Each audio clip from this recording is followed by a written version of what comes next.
Hello there, guys.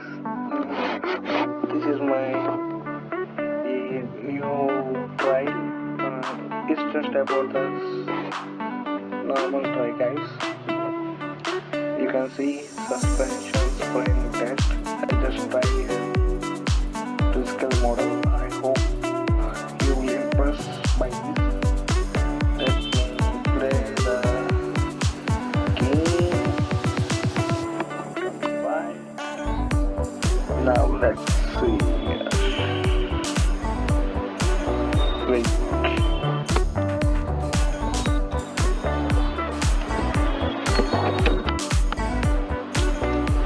Done. Now you can see, guys, the wheels are moving on the road, this curved road, the wheels, and you can see the spring, how the suspension is working at up and down of road.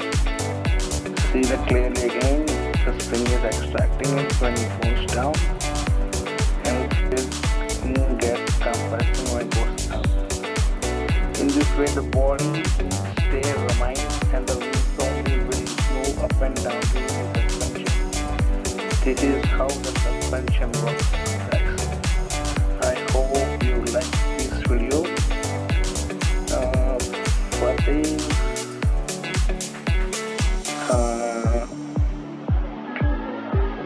this is just for some experimental purpose, just for fun I did, guys. Not a particular design. If you want how I did this, please do let me know in the comment box, and I will tell you how I did. Thank you, guys. I hope you like this fun experiment with my CAD Onshape. If you like it, do subscribe our channel.